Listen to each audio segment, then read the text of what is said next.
Hello students, very good morning. Myself Rakesh Yadav, representing Sandipani Higher Secondary School Rajoda, and we are studying class 10th related chapter 5th arithmetic progressions, and we are proceeding our exercise 5.2 of NCERT.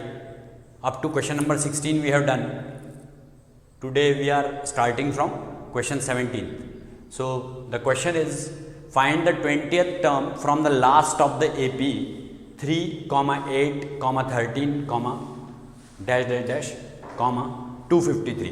Means यहाँ पर हमको 20th term पीछे से निकालनी है, last, from last. तो इसके लिए मैं आपको जो ट्रिक सिखा रहा हूँ वो ध्यान देंगे आप, कि जब आप A लिखेंगे तो लास्ट टर्म को A लिखेंगे 253, और जब आप D लिखेंगे तो पहले आप सेकंड में से फर्स्ट टर्म को माइनस करते थे, अब आप फर्स्ट में से सेकंड टर्म को माइनस करेंगे. क्यों? क्योंकि आप रिवर्स ऑर्डर में चल रहे हैं, क्योंकि आपसे लास्ट से पूछा गया है. Because we are taking reverse order.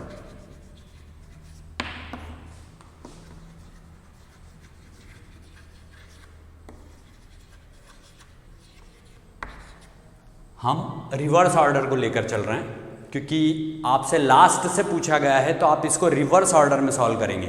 ये इसमें बहुत इंपॉर्टेंट बात है जो आपको ध्यान रखना है. जब भी लास्ट से पूछी जाती है आपसे 20th टर्म, तो आपको कॉमन डिफरेंस उल्टे तरीके से निकालना है. पहले आप सेकंड में से फर्स्ट टर्म माइनस करते थे, अब आप फर्स्ट में से सेकंड टर्म माइनस करेंगे, ये ध्यान रखना है.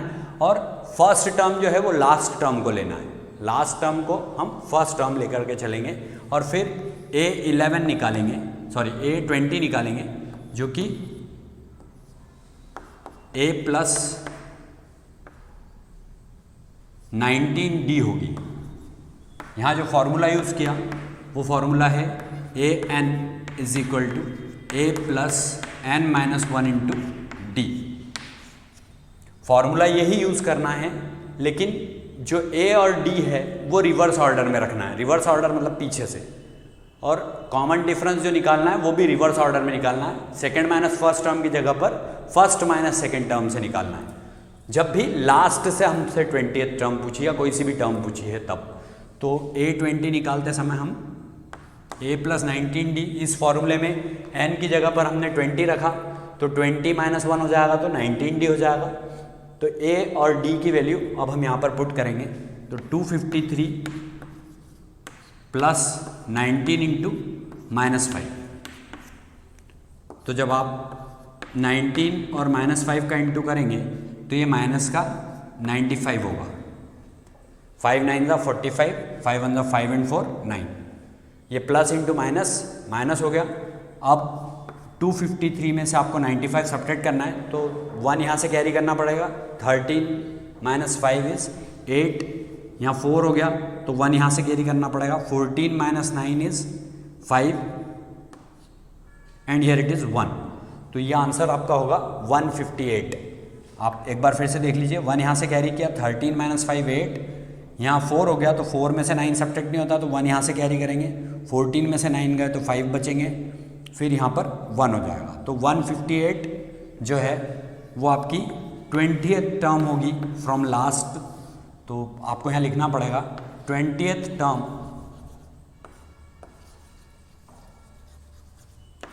फ्रॉम लास्ट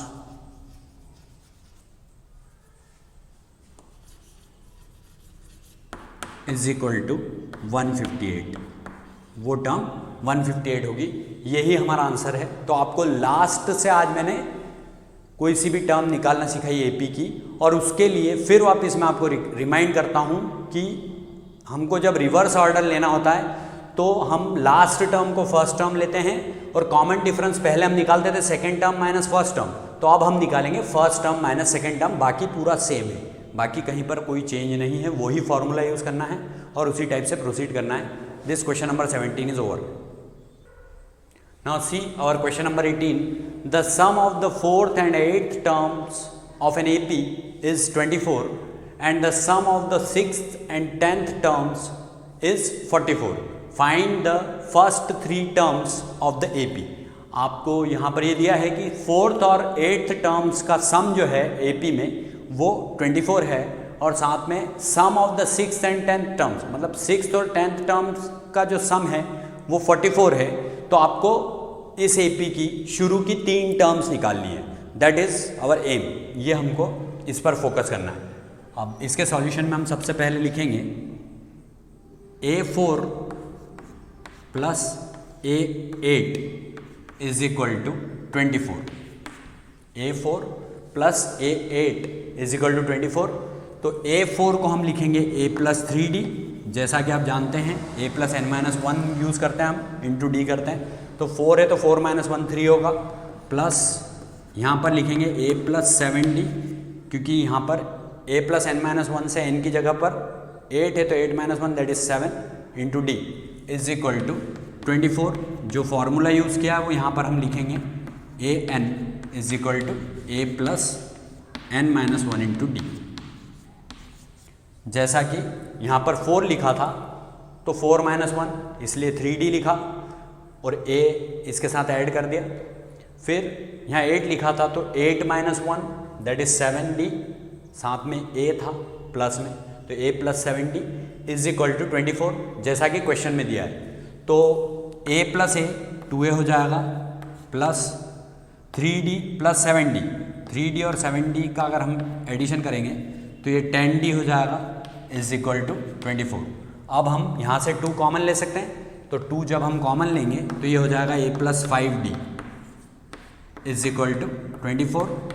फिर A प्लस 5D की वैल्यू हो जाएगी 24/2, मीन्स 2 1 × 2, 2 2 4।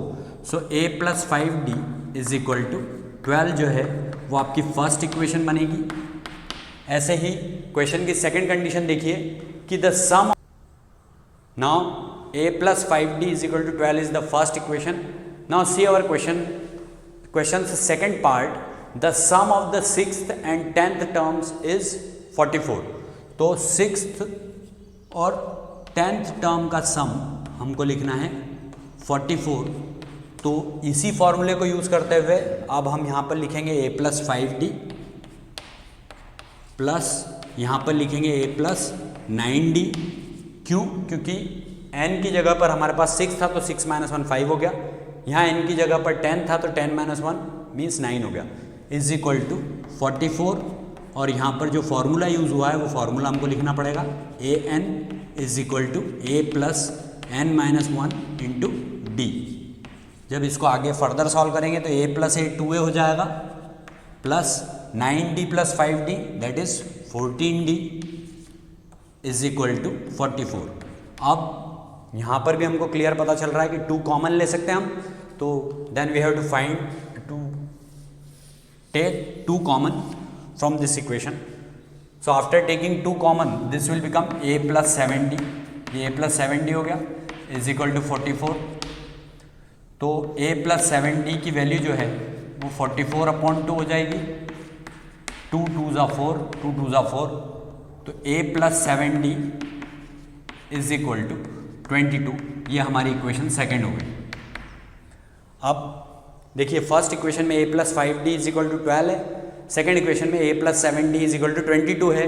तो हम सेकेंड में से फर्स्ट इक्वेशन को अब यहाँ पर सब्ट्रैक्ट करने जा रहे हैं। तो सेकेंड माइनस फर्स्ट इक्वेशन जब हम लिखेंगे तो ये हो जाएगा A plus 7D is equal to 22 and A plus 5D is equal to 12। जब सब्ट्रैक्ट करेंगे तो यहाँ माइनस, यहाँ माइनस, यहाँ माइनस, क्योंकि ये तीनों जगह पर प्लस था तो ये प्लस साइन सारे माइनस में चेंज होगा, क्योंकि अपन सब्ट्रैक्ट कर रहे हैं फर्स्ट इक्वेशन को। तो फर्स्ट इक्वेशन की सारी साइन चेंज कर देंगे, A से A कैंसिल हो जाएगा, ये पॉजिटिव A है ये निगेटिव A है। 7D में से 5D सब्ट्रैक्ट करेंगे 2D आएगा, 22 में से 12 सब्ट्रैक्ट करेंगे तो 10 आएगा। 2D is equal to 10 means D is equal to 10/2 that is 2 5 = 10। तो D की वैल्यू 5 हो गई। अब हमको शुरू की 3 टर्म्स निकालनी है। देखिए हमसे पूछा गया कि find the first 3 terms of the AP। तो फर्स्ट 3 टर्म्स, तो फर्स्ट टर्म तो A1 को A ही बोलते हैं अपन, तो ये वैल्यू जो है A की वैल्यू हमको इसके लिए पहले निकालनी होगी। तो अब हम क्या करेंगे, on putting value of d in equation 1, equation 1 में वैल्यू ऑफ d लिखनी पड़ेगी। तो d की वैल्यू जब हम इक्वेशन 1 में रखेंगे तो a प्लस 5 इंटू 5 हो जाएगा, ये d की वैल्यू पुट करी, इज इक्वल टू 12। तो a is equal to 12 minus 25 हो जाएगा, ये 5 5 25 है, प्लस का उधर जाएगा तो माइनस का 25 हो जाएगा।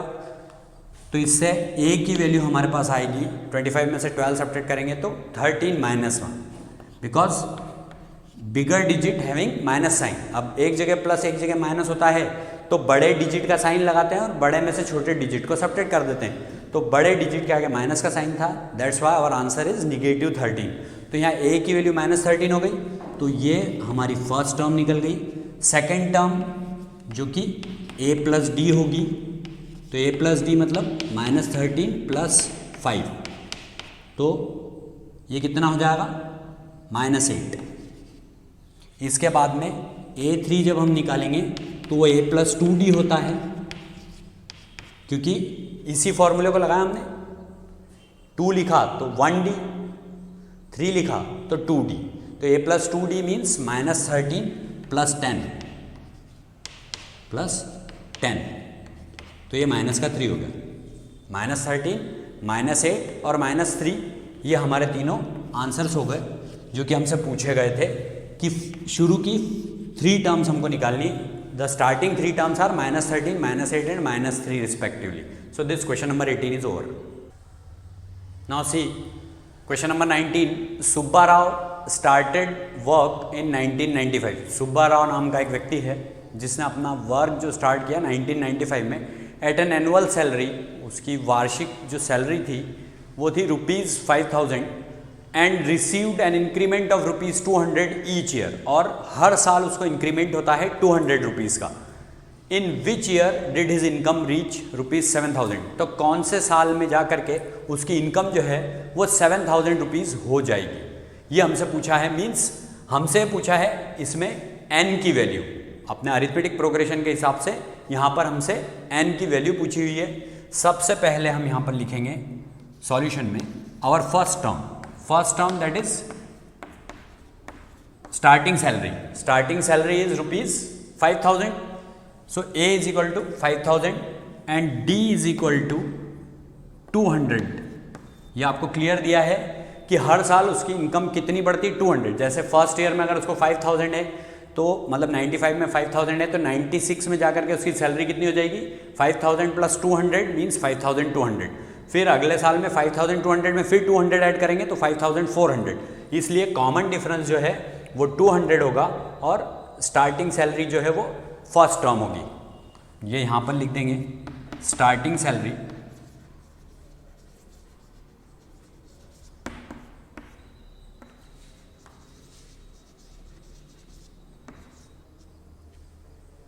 और यहाँ पर लिखेंगे इंक्रीमेंट।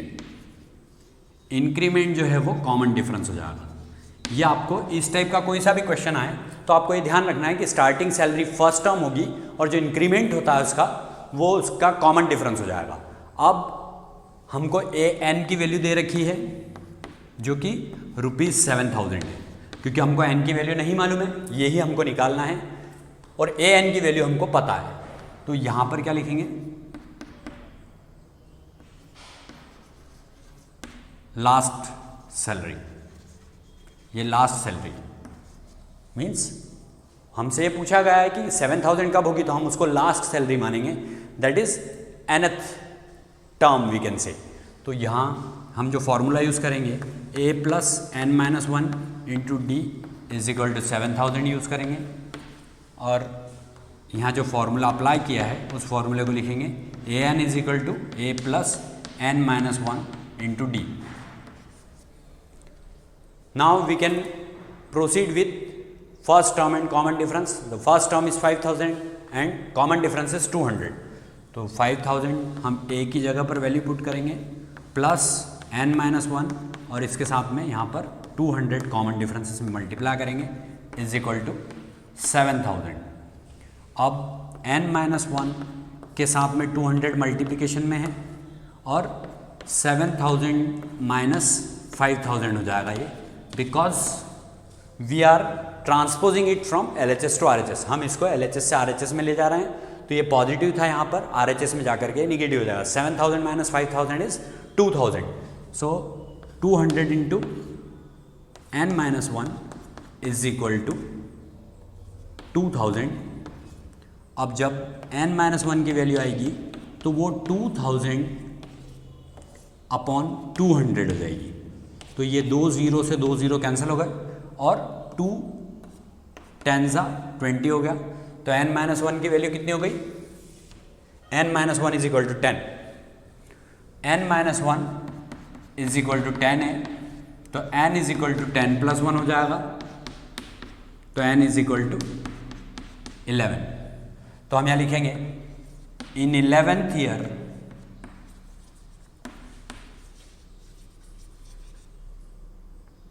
his salary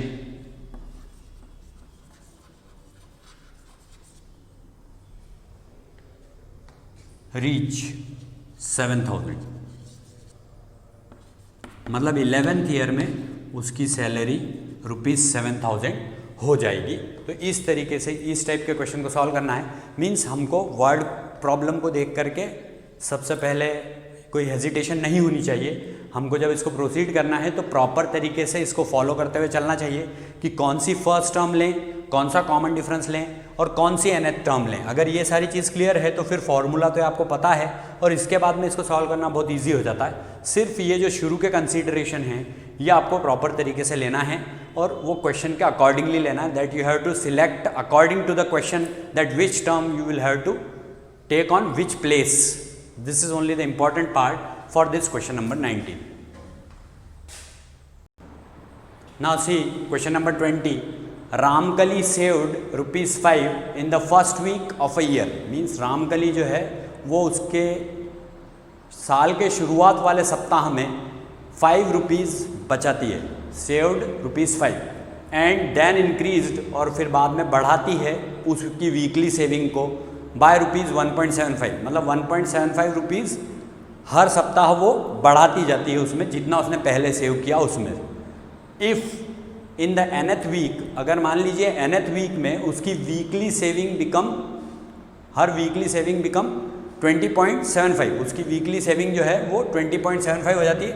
तो हमको n की वैल्यू पता करनी है कि n की वैल्यू क्या होगी। तो इसमें ये भी बिल्कुल पिछले क्वेश्चन जैसा ही है।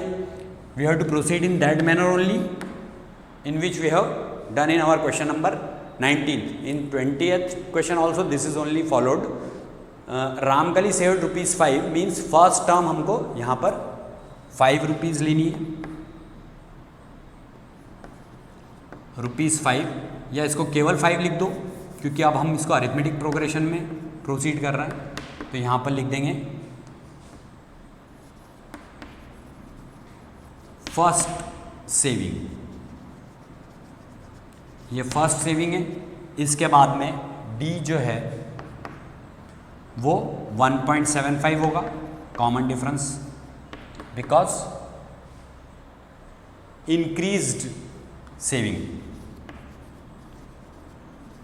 Increased saving is common difference.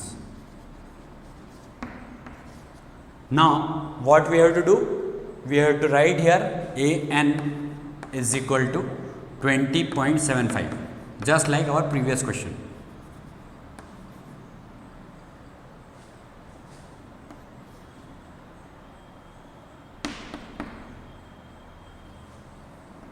nth week's saving, उसकी nth वीक की सेविंग जो है वो 20.75 हो गई। तो अब हमको n की वैल्यू निकालनी है। a plus n-1 into D is equal to 20.75।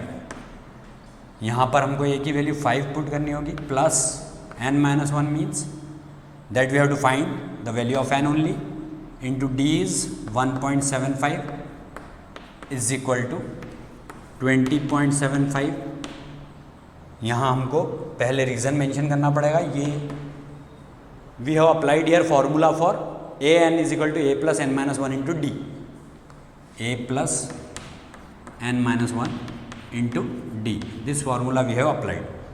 Now we may proceed like this, N minus one into 1.75 is equal to 20.75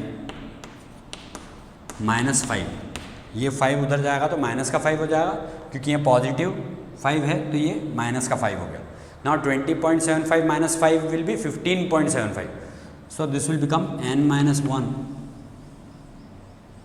into 1.75 is equal to 15.75, ये 15.75 हो जाएगा। Now what we have to do, we have to just solve this। 1.75 is shifted from LHS to RHS, then it will become the denominator because here it is in multiplication। ये यहाँ पर multiplication में है, तो जब RHS में shift होगा तो डिवीजन में चला जाएगा। तो n minus 1 is equal to 15.75 upon 1.75। ये डेसिमल से डेसिमल कैंसिल हो गया, क्योंकि यहाँ पर भी डेसिमल के बाद 2 प्लेसेस हैं और यहाँ पर भी डेसिमल के बाद 2 प्लेसेस तक प्रोसीड किया। So n minus 1 is equal to 1575 upon 175। तो अगर हम इसको 5 से भी डिवाइड करते हैं देन इट विल बिकम 5 3 ज़ा 15 एंड 5 5 ज़ा 25। नाउ हियर इट इज़ 5 3 ज़ा 15, 5 1 ज़ा 5 एंड 5 5 ज़ा 25। Again we can divide it by 5 only, 5 7 ज़ा 35 एंड 5 6 ज़ा 30, 5 3 ज़ा 15। नाउ 7 9 ज़ा 63, 7 9 ज़ा 63। So n minus 1 is equal to 9, so n is equal to 9 plus 1, so n is equal to 10। मतलब हमसे n की वैल्यू पूछी थी, तो यही हमारा आंसर होगा। And thanks for watching our channel Sandipani higher secondary school Rajoda. Like it, subscribe it and share it as much as possible.